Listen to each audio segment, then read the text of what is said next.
একবার এক রাজার চোখের সমস্যা হলো। রাজা অনেক কবিরাজ হাকিম দেখালো, কিন্তু তার চোখের সমস্যার সমাধান করতে পারলো না। তখন সেনাপতি রাজাকে বলল, রাজা মশাই, আমাদের রাজ্যে এক কর্নারে একজন সাধু বসে। আমরা যদি তার কাছে যাই তাহলে আপনার এই চোখের সমস্যার সমাধান তার কাছে থাকলেও থাকতে পারে।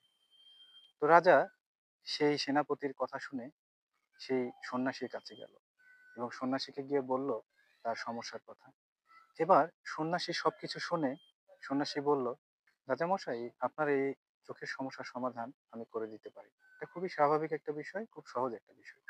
রাজা বলল, কি বলো, আমি এতদিন ধরে চেষ্টা করছি, কোনোভাবেই এর সমাধান পাচ্ছি না, আর তুমি বলছো এটাকে অনেক সাধারণ এবং সহজ বিষয়। তখন সন্ন্যাসী বলল যে, রাজামশাই, আজ থেকে আপনি আপনার চোখ দিয়ে লাল ছাড়া অন্য কিছু দেখবেন না। আপনি যা দেখবেন সেটাই যেন লাল হয়।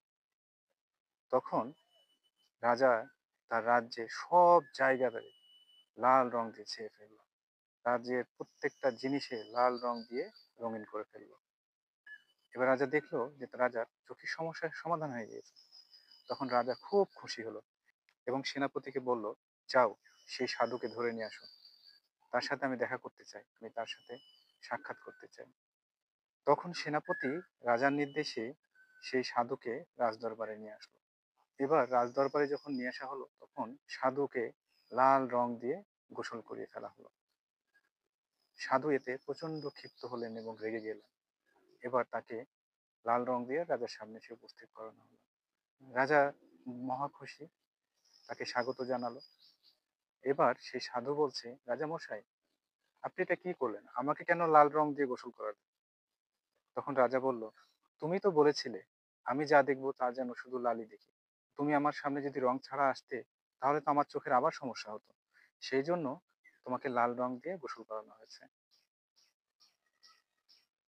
তো সেই কথা শুনে তো সেই কথা শুনে সেই সন্ন্যাসী বলল, যে রাজামশাই, আপনি তো একটা লাল কালারের সানগ্লাস নিলেই পারতেন, লাল কালারের একটা চশমা ব্যবহার করলেই পারতেন।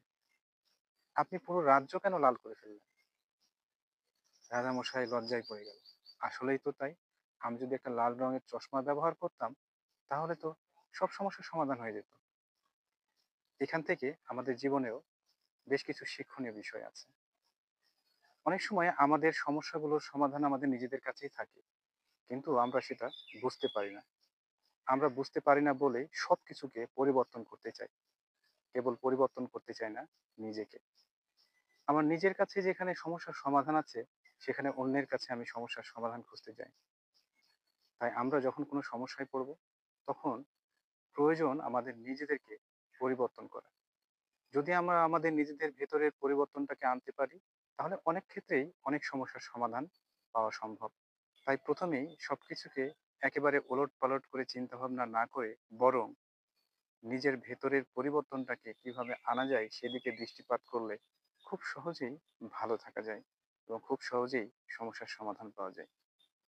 তাই আসুন, সমস্যা সমাধানে পরিস্থিতিকে না পাল্টে নিজের ভেতরের পরিবর্তনটাকে আনার চেষ্টা করি।